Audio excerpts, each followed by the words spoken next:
On my wedding day, my fiancé and my younger sister Rachel were caught doing the dirty in the private lounge. I immediately became a laughingstock until my childhood friend Jason Law publicly proposed to me, defending my honor after we got married. He was the perfect husband, except for his performance in the bedroom. It was like his heart was never in it. I only managed to get pregnant after going for IVF this year. After that, he became even more protective of me. I once believed he was my sanctuary, until I overheard his conversation with his friend. You're ruthless, Jason. Nina's so good to you. How could you swap out her egg with Rachel's just because Rachel is too afraid of the pain to give birth? The baby's due in 2 months. What do you plan to do then? Jason was silent for a bit, then he sighed. I'll give Rachel the baby once it's born. It's one of her greatest wishes. After all, as for Nina, I'll tell her the baby died. I'll make it up to her by staying with her for the rest of her life. So that was how it was. He only protected me so gently for her sake. I turned around and immediately made a surgery appointment. I was throwing away this filthy baby and this false marriage. Chapter: Aren't you worried Nina will discover the truth? Jason Law was quiet for a moment before saying, she won't find out. Are you sure? She trusts me. His tone was certain. She won't suspect a thing if I'm the one telling her. After another short silence, his friend said, as long as you don't regret it. Jason chuckled lightly. I won't. So that was how it was. I stood outside the door, my nails digging into my flesh. It hurt so much, but I was going numb. I had only come here to bring him some clothes. It was getting cold, and I was worried he was not wearing enough layers now. However, I felt like my heart was being sliced open. A cold wind blew through my chest. I stumbled home, too exhausted to even turn on the lights. My knees buckled and I collapsed onto the couch, curled up and shivering.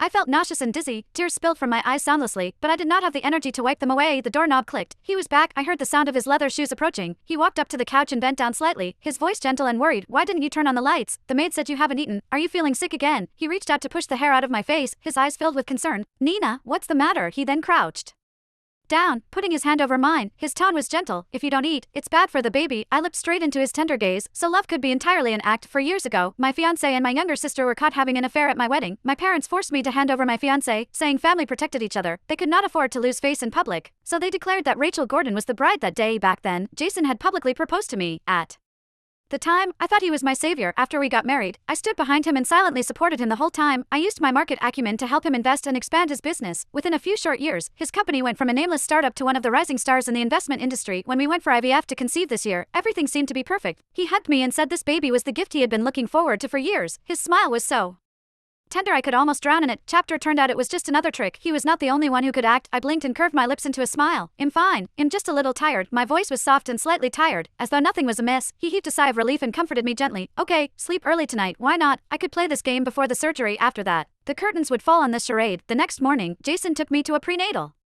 checkup. He asked questions about every little detail. Even the doctor laughed and praised him. You have a great husband. Not many men are this responsible these days. Jason held my hand, his gaze gentle. I've been looking forward to this baby forever. Of course he'll take good care of them. When we walked out of the consultation room, we bumped into my sister Rachel. She wore a loose-fitting dress, and a smug look flashed across her eyes when she saw us. I smirked inwardly when I saw her round belly. No